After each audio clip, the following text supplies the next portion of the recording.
Good morning, good afternoon, and good evening. Wei T. Lightheart from Bioptimizers with another edition of the Awesome Health Podcast.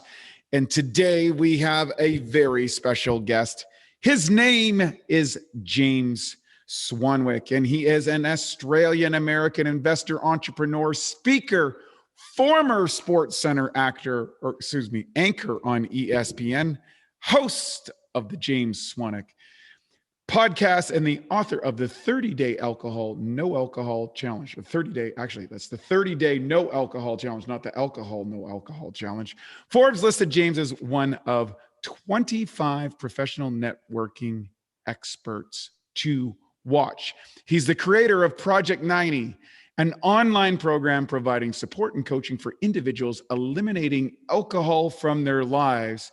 And he is the co-founder of the popular health brand Swanwick Sleep, which produces blue light blocking glasses to improve well-being and sleep quality. I am wearing mine right now.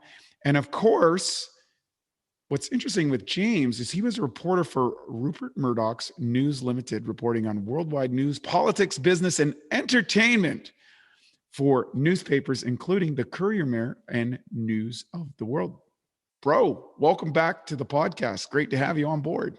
Great to be here, Wade. Thank you very much. For those who are watching, they can see us with our Swannies on video. But for those who don't, I want to share a little bit. I met James a couple of years ago at a health event of a friend of ours in Arizona.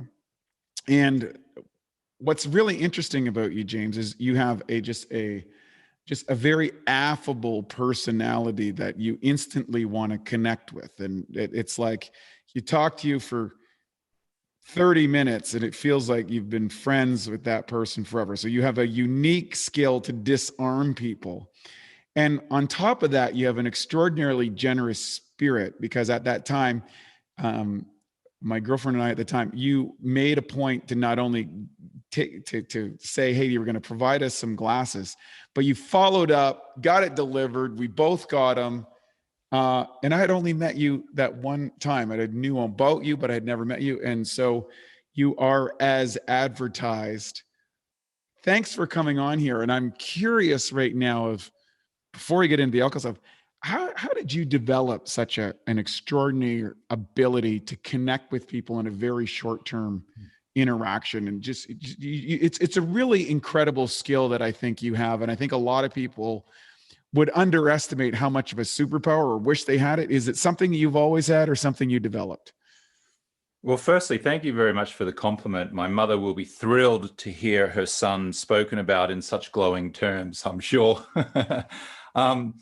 I was a newspaper reporter right out of high school. So I finished year 12 and I was lucky enough to get an internship on a Brisbane, Australia-based newspaper called the Courier-Mail. And when you're a daily newspaper reporter, you're kind of forced into persuading people to talk to you, to open up to you, to give you quotes or information that you can then publish in the next day's newspaper. So each day I would come in to work when I was, 17, 18 years old, go and visit my chief of staff, who was responsible for creating all of the stories that would appear in the following day's newspaper. And he would give me 2 or 3 stories per day to go out there and generate. And so really it was a case of hitting the phones, trying to persuade people to talk to me on the phone, trying to persuade people to let me go and meet them in person, try to persuade people to let me take their photograph to appear in the paper the next day. And so, I think at the time I would consider myself to be introverted. And then it was like forced extroversion for a few years that I was there in that daily newspaper. So I think having parents that encouraged me to take speech and drama lessons throughout high school, and then also being thrown into a daily newspaper role where I had a daily deadline that was dependent on me speaking to people and getting people feeling comfortable with me, really kind of embedded that ability to be, I guess what you said, affable or likable or trustworthy. So I think that's kind of where I learned it. And then I've just fine-tuned it over the years. Every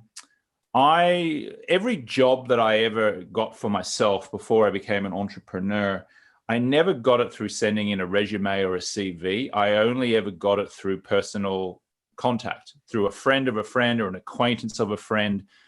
And again, I think that was implementing the people skills that I learned from being a daily newspaper reporter and using that in other areas of my life. And then here's the other thing. You can be a natural introvert and still just have a few basic little techniques about being interested in other people versus trying to persuade them to be interested in you. And all of a sudden, even if you're secretly carrying around this introversion, you can come across as quite extroverted very quickly, and it can have profound effects. So I think those things really embedded it. And then later on in life, I would say I read a book by Keith Ferrazzi. It's called Never Eat Alone. And in that book, the underarching theme of the book is go into every new relationship with the story in your head being, how can I help this person? As opposed to, how can this person help me? And maybe you experienced that when we first met, Wade, because, I remember meeting you. I don't remember the story in my head at the time, but I'm sure I would have had the story of like, how can I serve Wade? How can I get to know Wade? What lights Wade up? What's interesting? What does Wade find interesting? And then I'm thinking of ways, how can I serve him? How can I help him? And in that instance, it seems like the example was simply just sending you a pair of my Swannies blue light blocking glasses. But going into every relationship like that, asking how can I help rather than how can that person help me, I think really creates a heck of a lot of goodwill.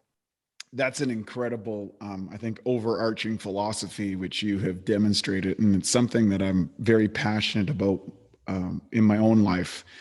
And my mom grew up in a Christian background, and it was always kind of I was kind of trained under that thing is be a good person. They would always be worried about looking up my report card, not for the marks, but for how I was as a person. They were much more concerned about that than, how I scored on spelling or mathematics. And I look back now and I feel very grateful that I did have the parents that followed that. And obviously testament to your mom, and she deserves all the kudos for that. It's a beautiful way to look at life. And I think in today's world of kind of fast interactions and trying to climb up the ladder, and of course we're in Los Angeles and we know what that can be like. It's so refreshing to have people who have that kind of holistic human condition kind of mindset, and you can feel it and pick up on it. And it's one of the things that I find that almost everyone I interact with has that exchange. So there's always this wonderful flow back and forth, and I'm grateful for that. I want to switch gears though and talk about sleep in particularly, because that was how kind of where this whole conversation came back with. And you've developed blue light blockers for a specific reason. And for those who listen to this podcast or are into the biohacking world, they'll probably be familiar with it. But what was the backstory behind you getting involved in blue light blockers and its relation to sleep and that sort of thing? I was in Palm Springs, California with some friends of mine, and we were in a hotel restaurant. It was a nice restaurant. And a friend of mine named Mark was wearing a pair of really ugly orange safety goggles at the dinner table. And I looked at him and I said, "You look ridiculous, and you're making me look ridiculous by association." There was actually a table of quite attractive ladies adjacent to our table. And I could see them kind of staring inquisitively at my friend who was wearing these, quite frankly, ridiculous looking glasses. And I said to him, what are they? What are you doing? And he said, "I'm trying to block the blue light." And I said, "The blue light? What are you talking about?" And he went on to explain that blue light, artificial blue light, comes out of most of our lights in our home, in our lives. The blue light in the hotel restaurant that we were in at the time, blue light from our cell phones, from our computer screens, our TV screens, the blue light from our microwave, the blue light that comes out from our refrigerator, the blue light that lights up the speedometers in our car at night, the traffic lights, the McDonald's golden arches. All of these lights are emitting an artificial blue light, which when we look at it, stimulates our melatonin, stimulates our pituitary and pineal glands, which compromises our melatonin production. In other words, at nighttime, if you're looking into artificial light, you're tricking your body and brain into believing it's daytime, which means you stay alert, you stay awake, and your body does not turn on the melatonin faucet, which in turn results in compromised sleep. So my friend Mark explained this to me. And so I went back to my home in West Hollywood at the time, and I dug out an old pair of ski goggles that I used to use when I went to Park City, Utah each year for the annual Sundance Film Festival. And I wore these ridiculous sort of yellow lensed ski goggles in the last hour before I would go to sleep while watching reruns of the TV series Mad Men on AMC. It's a great combo. And what I found was when I was wearing these ridiculous goggles, I found that I did actually feel sleepier quicker.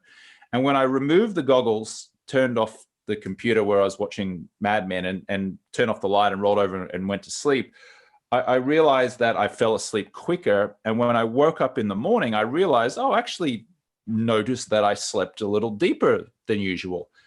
Now, I did this for about 3 or 4 weeks, so to get over the, any possible placebo effect, until I was convinced. I'm like, wow, blocking even some of that blue light at night is actually helping improve my sleep quality. The only problem was I still looked like a meth chemist wearing these ridiculous goggles at night. And I remember a friend of mine was at the Laurel Hardware restaurant on Santa Monica Boulevard on a Friday night. And he texted me and he said, come on out. I'm out with some friends. And I used to live around the corner from there. And I was wearing these goggles watching Mad Men. And I was like, I don't really want to take these off because I want to sleep well tonight. But I also don't really want to go out to a Hollywood bar restaurant wearing a pair of goggles.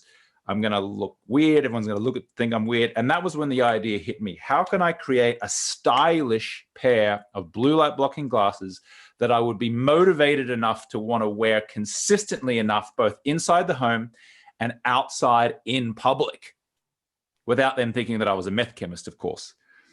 And so my brother Tristan and I then put our heads together and we produced a pair of stylish blue light blocking glasses in 2015.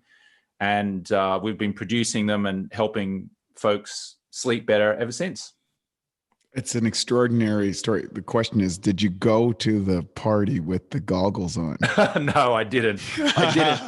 I'm sure I would have if it was October 31st and Halloween. I may have done it. Could have pulled it off.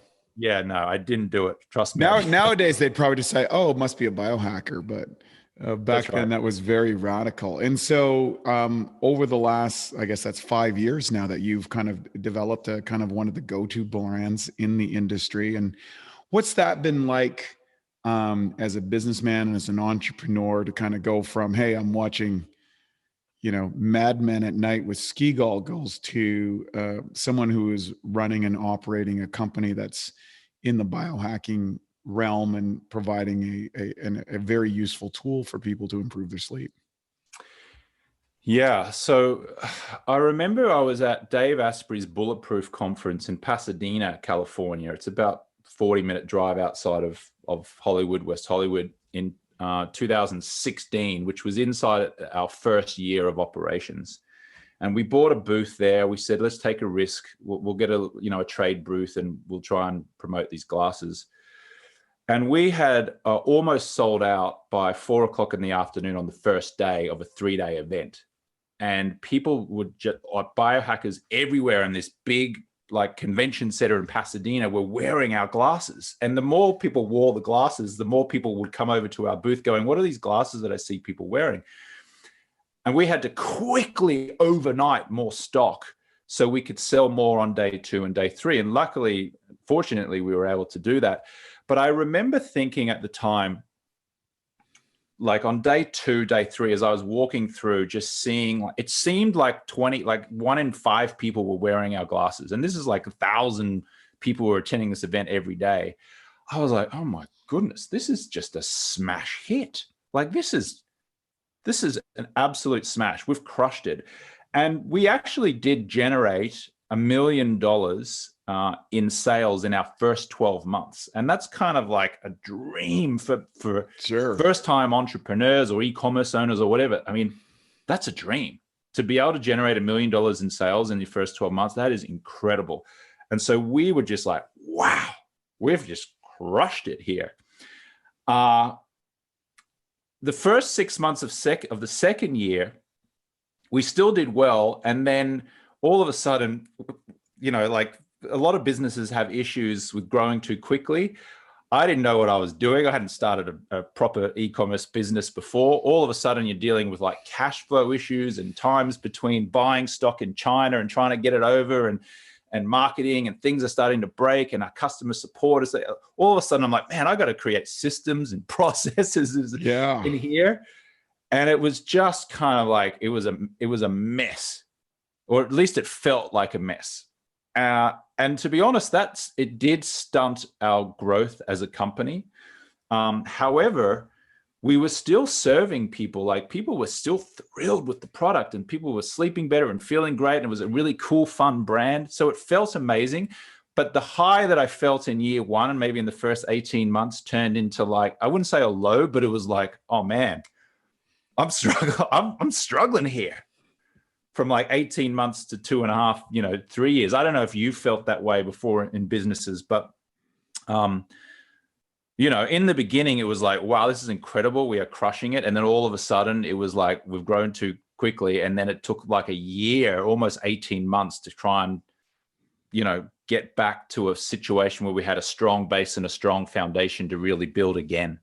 Mm-hmm. Yeah, no, I think there's a model. I think it's the rule of 1, 3, and 10. And it works out to 1 million, 3 million, 10 million, 30 million, 100 million, billion. So it seems like there is these inflection points in running a business that you have to transcend. And I can remember a business mentor of mine saying a number of years ago, and he said to me, yeah, you get a business to, making $1 million to $5 million a year. You really ought to think about if you want to grow past that point.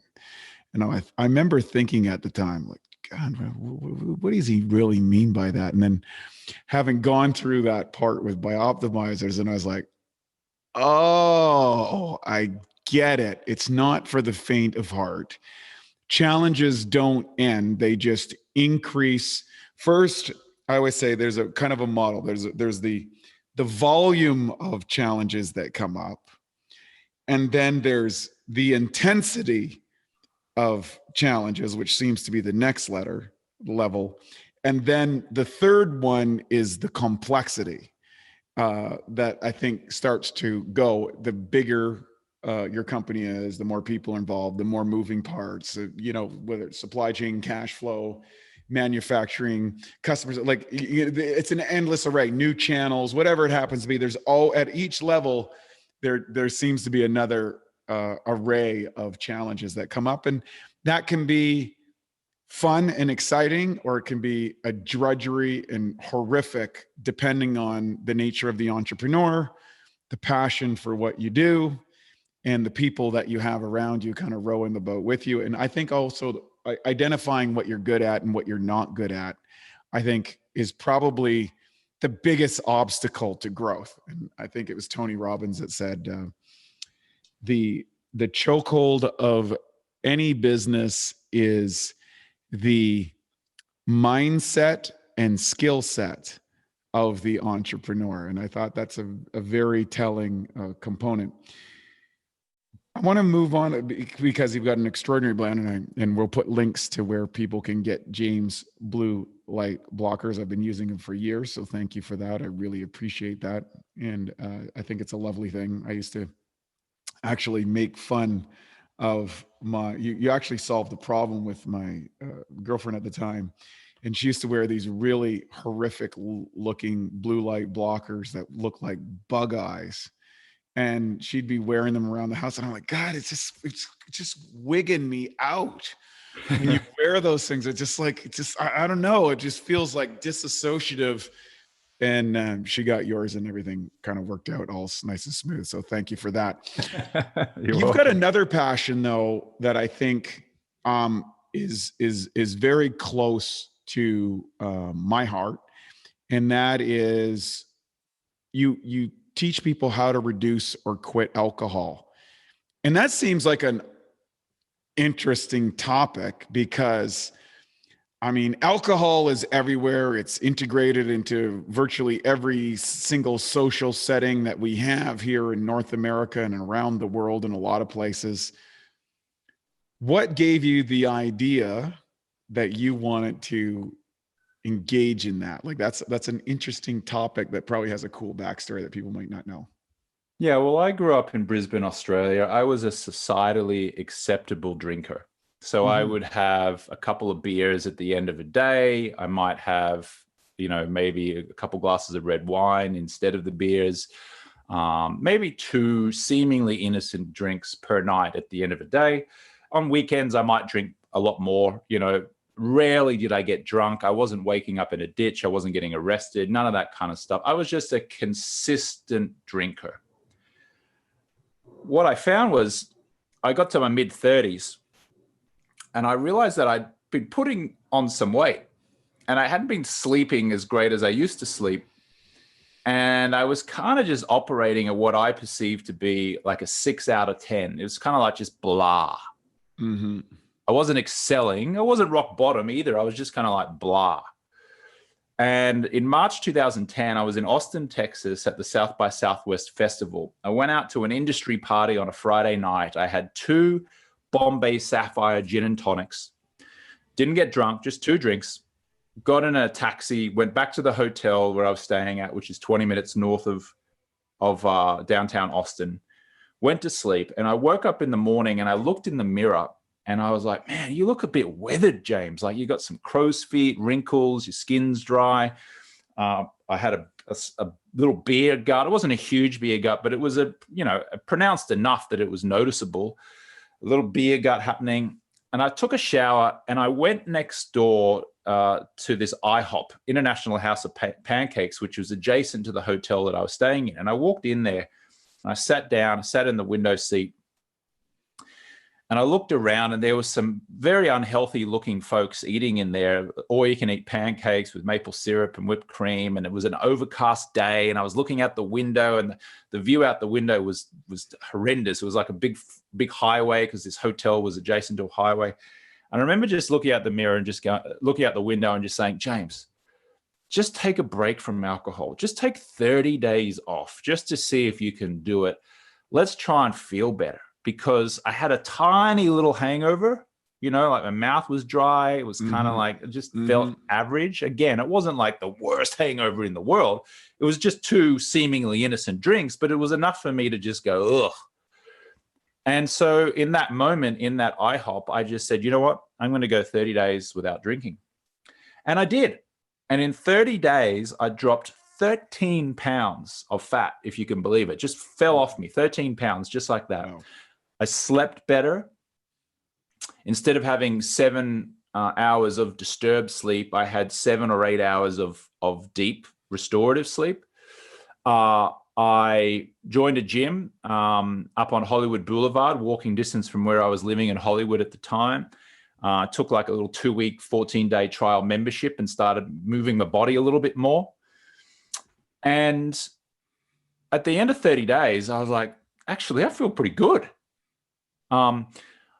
In that 30-day period, a friend of mine who I had helped weeks before said to me, hey, ESPN is looking for an international anchor to host SportsCenter. I thought you might be good for it. Are you interested? And I'm like, yeah, absolutely. I had no television experience. I only had, newspaper experience. And I just decided I'm going to get that job. And I had the clarity and the focus and the strategy because I was clear, because I wasn't drinking, because I had this newfound energy. And so I ended up flying over to Bristol, Connecticut, did a couple of auditions, and got this job as a SportsCenter anchor on ESPN. And literally within 3 weeks of that, I made my debut hosting SportsCenter on ESPN. And I was like, well, this is pretty good. This alcohol-free lifestyle is really turning out here. I think I'll just keep going with this. So I just thought, I'll see if I can get to 60 days or 90 days. And then I'd get to 6 months. And I was like, oh, I might as well just keep going. And then I got to a year. And I was back in Austin, Texas at the following year's South by Southwest Festival, 2011. And I went to a bar called the Luster Pearl Bar, which was on Rainey Street. It's been knocked down now. And I walked into the bar and I ordered a Budweiser. And I went to put the Budweiser to my lips to celebrate 1 year alcohol free, because I decided I'm just going to drink, not drink for a year. And at the very last moment, I thought to myself, well, hang on. In 1 year, you've lost 20 pounds. You feel great. You're sleeping better. You got a dream job hosting a TV show in America.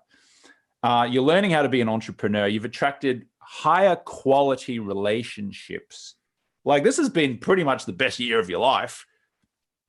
Maybe just keep going with this alcohol-free lifestyle. So I was like, yeah. So I put the beer down, gave it back to the barman, ordered a water ice, a piece of lime instead. And I literally have not touched a drop of alcohol since. So that's now a decade and a half, coming up 11 years. I've been alcohol-free. In 2015, I got tired of people asking me about it. So I said, I'm just going to create a program to help people. And so I created the 30-day no alcohol challenge, which helps people quit for 30 days just to get a glimpse of what it feels like.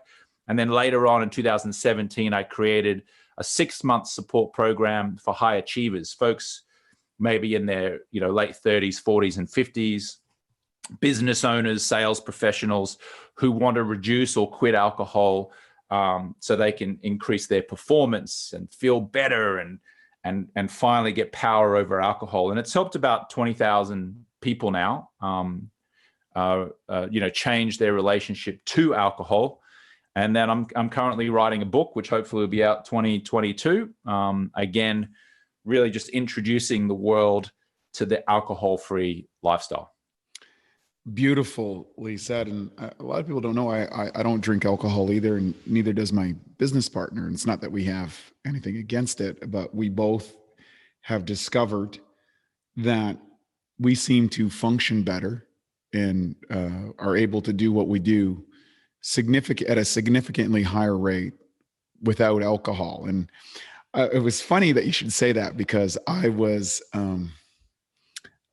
last year I was at the Tony Robbins Date with Destiny event, and one of the components was, hey, we need to I was working on you're moving towards and moving away from. I had just gone through a surprising breakup with my fiance, and I was like, geez, maybe I got to work on some of these things that I'm not sure of. And one of the reasons that we broke up is that she likes to drink and I don't. She likes to go out and have social occasions and stuff. And it was just not something that was cool for me. And for her, it made her feel more connected or less anxious or whatever. And I'm not denying that. And it was a moot point because there was a disassociation in our relationship. So I went to this event and I was like, hey, I'm going there and I've got my two kind of partners as we're doing all this sort of stuff. And we're kind of going through all the qualities that I was looking for in a partner. And the two ladies who were with me, they're like, they were actually getting drinks, and like, oh, you want some drink? Like, get some drinks at the thing. And I'm like, no, I don't drink. And they're like, oh, well, how are you going to find one of these girls? Like, if you don't drink, like, what are you going to do socially and things like this? And I was like, I'm sure there's other women that don't drink. But what was interesting is they believed at that moment that there was a real strike against me, both socially and my ability to connect. And there was certainly significant evidence to support that based on what recently transpired, one of the wedge points within my former relationship. I stayed true to my own things, not because I'm trying to be a do-gooder or anything else. I just felt, hey, this is my life. And if someone can't interact with it, hey, I get it. It's okay.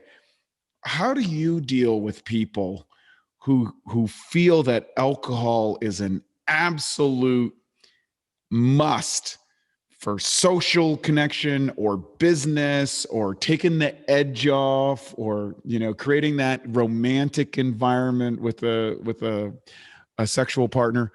What's your answer to all those questions? Because those are the ones that always come up. Yeah. Yeah.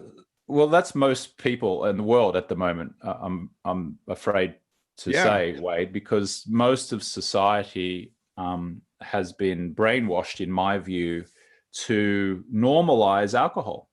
It's societally acceptable, but the reality is that it's simply attractively packaged poison. You do not need alcohol to create romance. You just want to create romance. You do not want alcohol to take the edge off. You just want to take the edge off.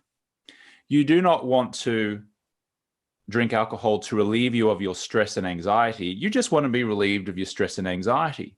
You do not want alcohol to have fun. You just want to have fun. And you can do all of those things without one drop of alcohol, without alcohol being present.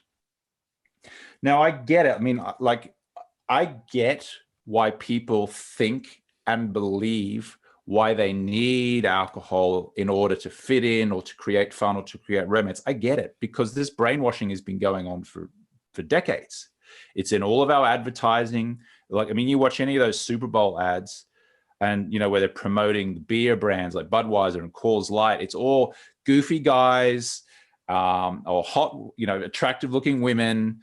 In all of the marketing for travel, for international travel, they show a photo of a couple smiling at sunset with a bottle of wine over a candlelight dinner. And so it's always being just embedded into our brain. Alcohol is normal. Alcohol is what you do to create romance. So alcohol is what you do to have fun. It's just brainwashing. And so I get why people feel and think that way. But if you are able to take a step back, to step out of the matrix, so to speak, and appreciate that alcohol is nothing but attractively packaged poison, and you change your relationship to alcohol, and rather than saying, I'm going to say no to drinking, but instead say, I'm saying yes to an alcohol-free lifestyle, that puts you in a very powerful position to be able to have fun over a candlelit dinner without alcohol, to dance on tables if you like and swing from the rafters while not having one drop of alcohol in you, from having a great time with your friends and laughing and joking, laughing hysterically without a drop of alcohol.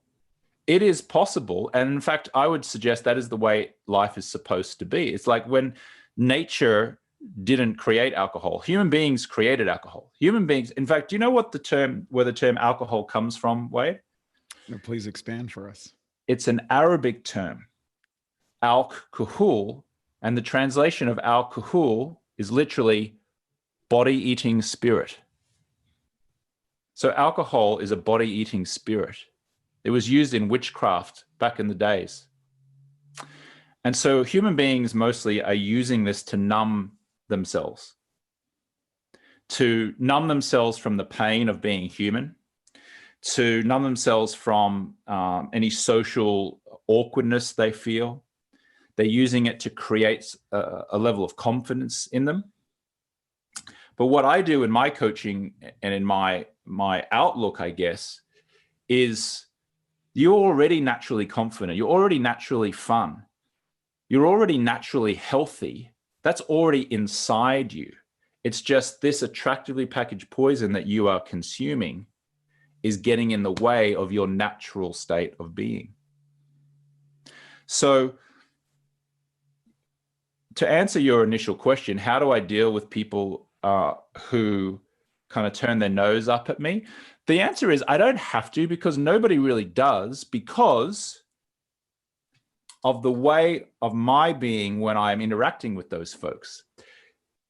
let me explain that just, if I may, for a second, Wade. If someone who doesn't drink goes into a social situation with people who do, and they're kind of almost like apologetic for not drinking, like, oh, I'm sorry, I wish I could drink, but I can't. Oh, sorry, no. Then of course you're telling yourself and you're telling your social group that you are depriving yourself of fun, that ordinarily you would choose to drink alcohol. That's the natural state. Yes. But you're depriving yourself of that, and you're depriving your social group of fun by not consuming it, right? That's what most people do. They feel awkward, they're embarrassed. Oh, they probably think I'm an alcoholic. I better just tread carefully here.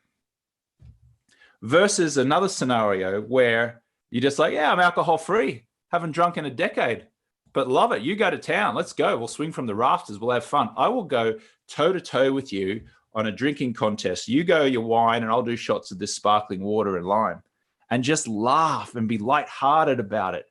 And when you're that way, people's judgment or people's like verbal challenges, they either reduce significantly or they just dissipate. So what do I think of those folks? I mean, I just think that they haven't woken up yet. That's all. I'm not judging them for it. I get why they feel and think that way, but they haven't yet woken up to what I think is the natural state of affairs, which is life is simply better without alcohol. And now for a Bioptimizers fixed digestion tip: supercharge your protein shake. Everyone knows protein shakes are a great way to sneak in extra protein, build more muscle, even replace meals and burn more fat. The problem is the highest quality protein typically absorbs at around 40%.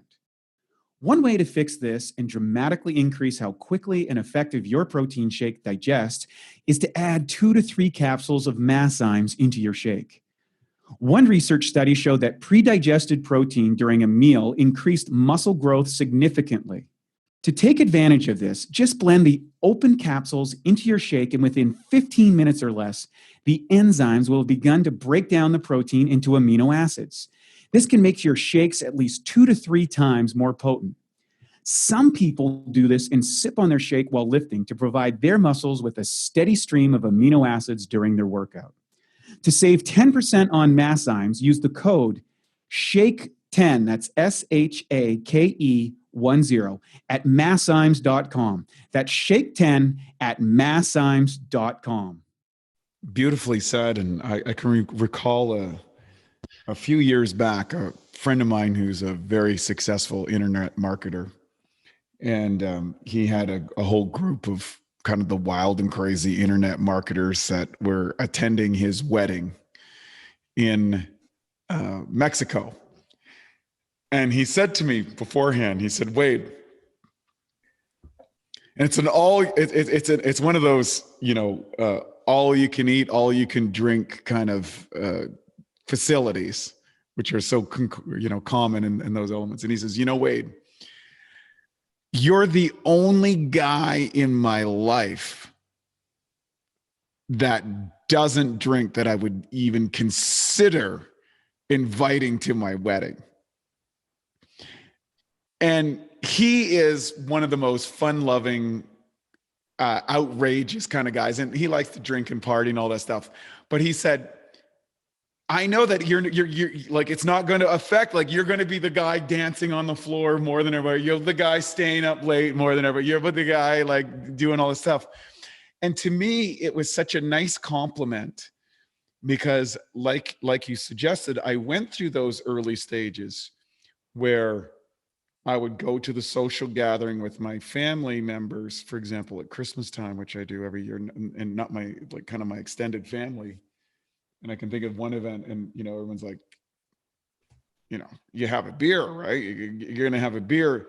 And one of the things that they used to use your word was like determining how liquored up someone might be. They'd be like, yeah, that guy wasn't feeling any pain, or I wasn't feeling any pain, which is, like you said, there's a numbingness to life. And many of these people engage in life that's very difficult and challenging. And I'm not taking away, and they're using that to manage the circumstances of the life and have at it. But I always remember going to these events, and still today, I'm kind of eyed suspiciously by those folks, and it's okay, and I don't have any problem with it. But when he shared that with me, I thought, hey, that's really cool that someone who is completely integrated with that lifestyle didn't feel that I was going to, quote unquote, make anybody feel comfortable nor feel uncomfortable because everybody else was drinking. And to me, that was a very good telling point that, hey, we're on the right track here.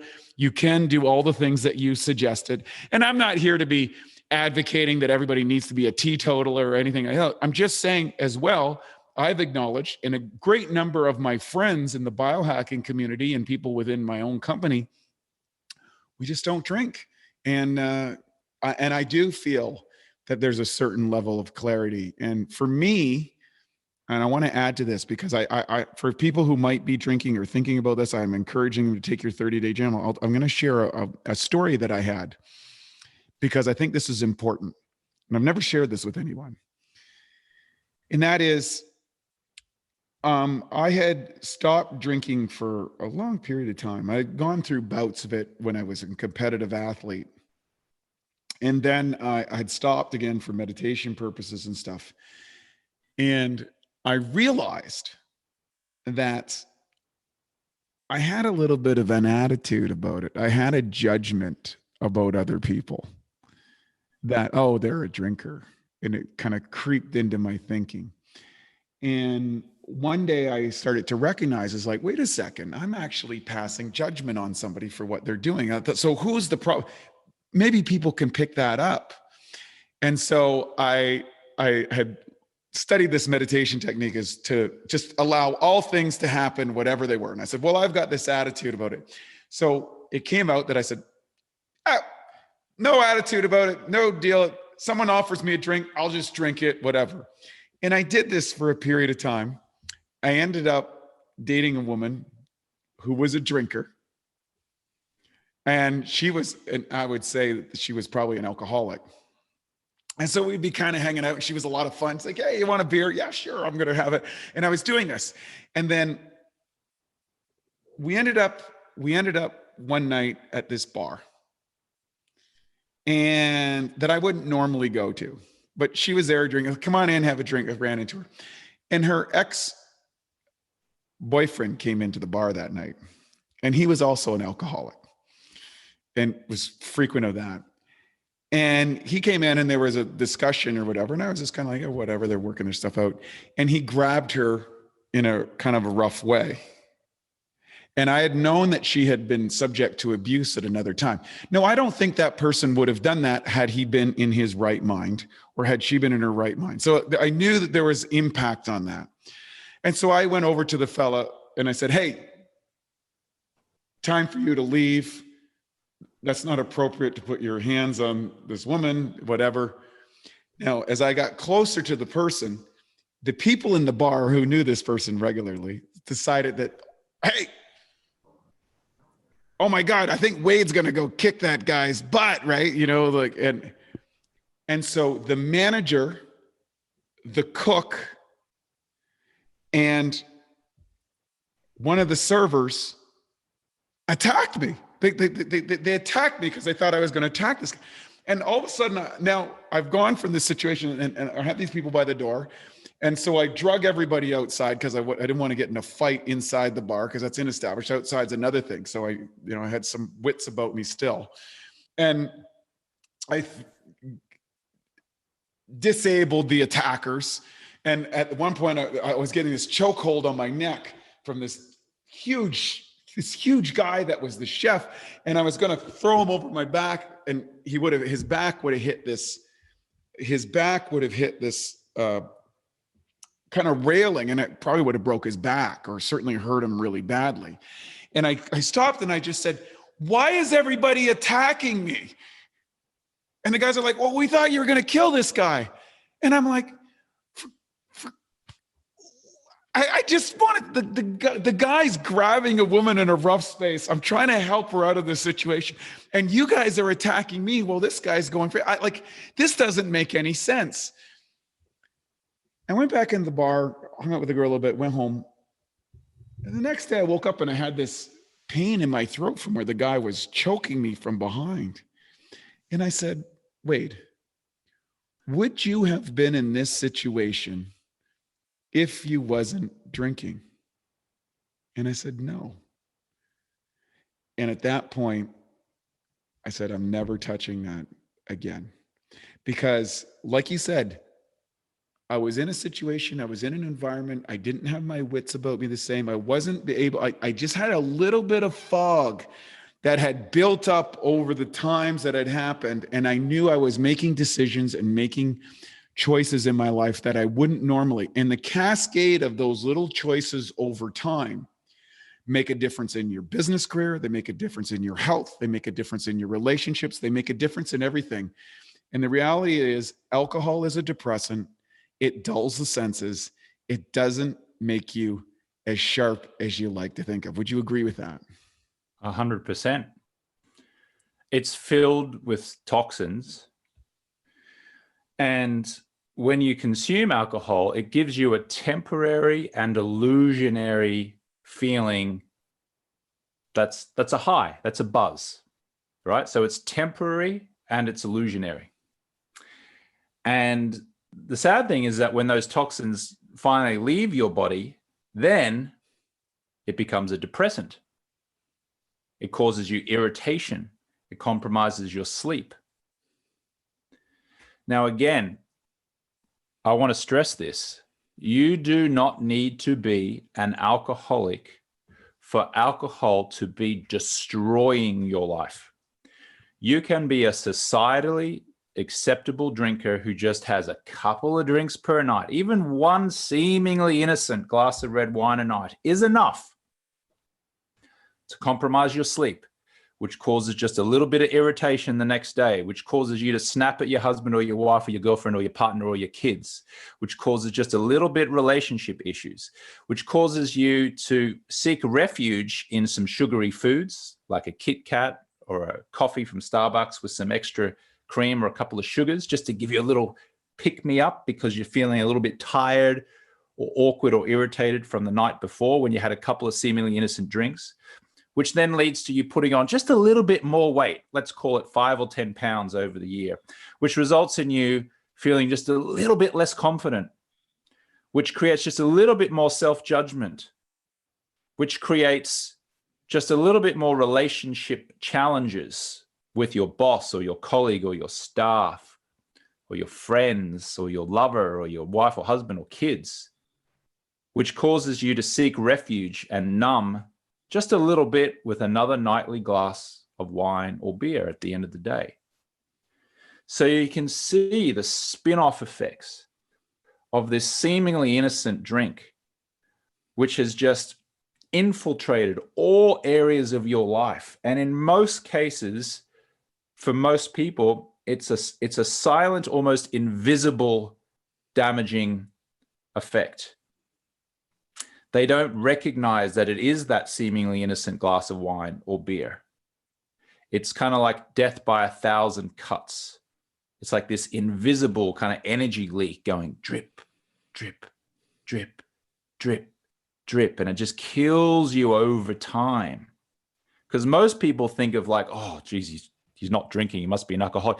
They're thinking because they got a DUI, they got into a huge fight, they said the wrong thing, they cold called an ex-lover 10 times, they did something super embarrassing.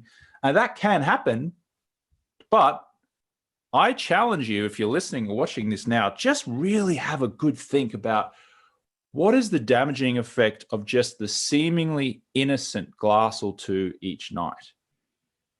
And Wade, thank you for sharing that story. As you were sharing your story about the scuffle that you got into at the bar, I was thinking to myself, how often have you got in a scuffle outside of a bar or a restaurant? How often have you got into a fight where alcohol hasn't been present?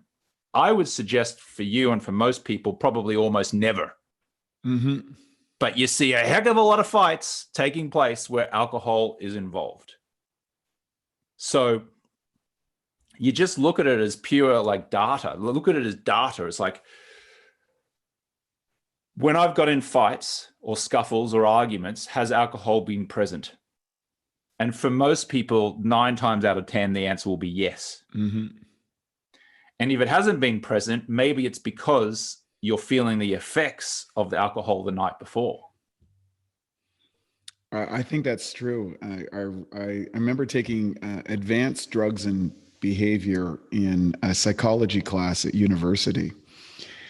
And the professor did something, and of course I was, drinking all the time, all that sort of stuff, it was like, of course. And he was talking about this, and he said, if you actually looked at all of the different drugs that existed in the world, he said, what drug do you think has caused the most damage, death, destruction, and economic ruin of the world? Most people are thinking, must be cocaine, right? Must be cocaine, or must be one of these hard drugs, or heroin, or something like that. He goes, alcohol has created more economic damage, more loss of life, more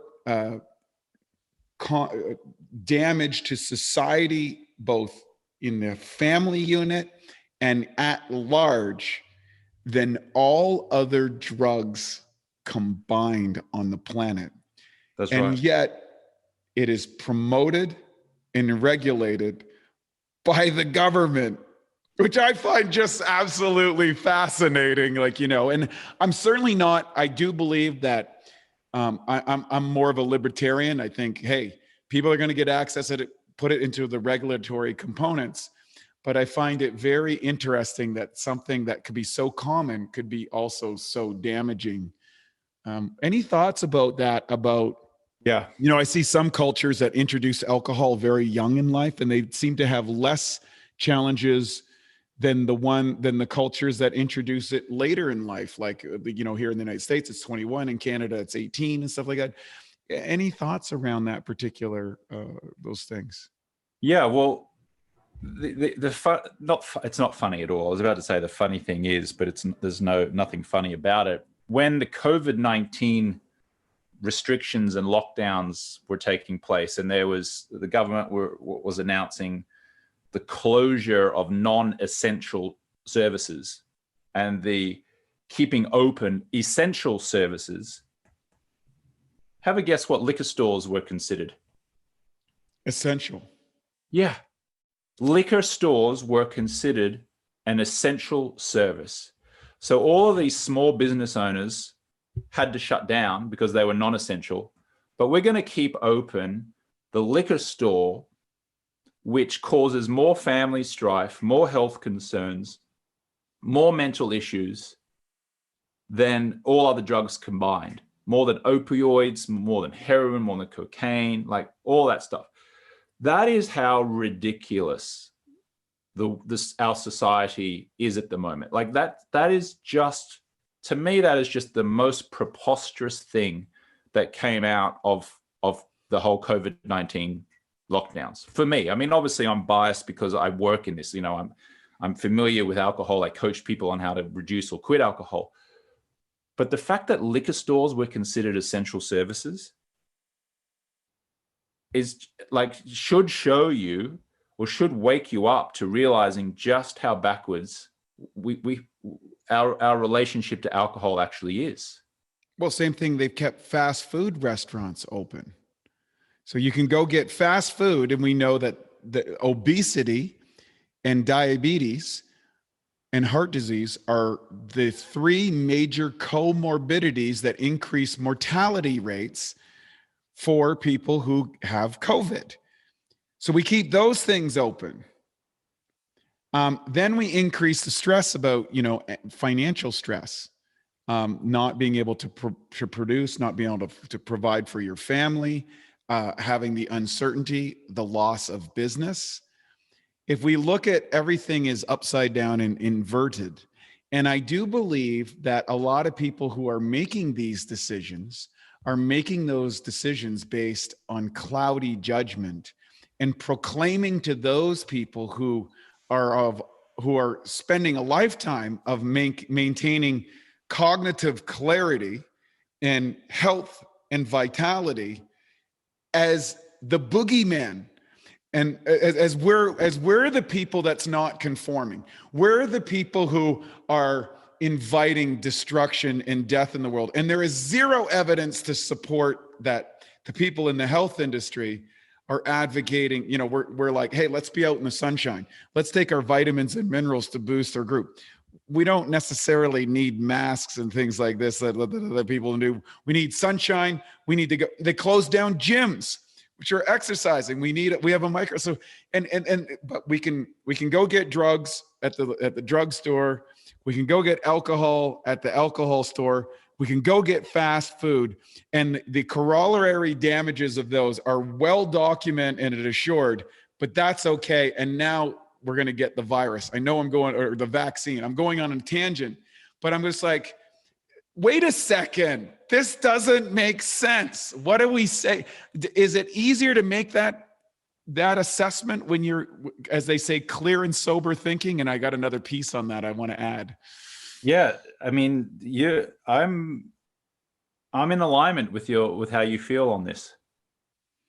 I mean, I went into a hospital recently, and to pick up my father, who was just having a minor operation, and I was shocked at the vending machines in the hospital selling Doritos and Mars bars and Kit Kats, and I'm like, isn't this supposed to be a place of health and vitality and energy? And yet they're selling the very thing that puts folks in this hospital in the first place. And then, I don't know if you've ever been to a hospital cafeteria. Oh my God, it is the worst. It's fried food, like burgers, fries, chips, like sodas, like Coke and Sprite. Like, I'm like, this is a place where you go to heal. And then a lot of people, when they come out of an operation, what's the food that the nurse gives you to try and get your spirits up again? They give you ice cream and Jell-O and cookies and crap sandwich. I mean, to me, it's backwards. It's not a view shared by the majority, to me, I'm like, that tells me everything I need to know about the modern healthcare system. I'm like, it's crazy to me. I had a naturopathic doctor, Dr. Corey Hawley, who took a sports nutrition course from him. He's a model of health. He's in his 60s. He's vibrant. He competes at world championships for seniors in the hammer throw at the seniors Olympics. He is prolific in his creative capacity and is a model of health. And he was in a debate with a medical doctor, and was advocating all these things. And the medical doctor was grossly obese and was in a state of disease, and was talking about that there was no science in what he was advocating about vitamins and minerals and all that sort of stuff. And he said to him, well, what is the science by what you feed people when they're trying to heal from a surgery or cancer or one of these major conditions, and you're serving them Pop-Tarts and Jell-O, and you're trying to tell me there's science behind that? And he goes, when you start applying the science of nutrition to the recovery of your patients, maybe you'll have an argument, and better yet, maybe you'll apply it to yourself. And I think I want to come full circle here, because I want to encourage people for your 30-day challenge. And that is, I would like people to engage in a little exercise.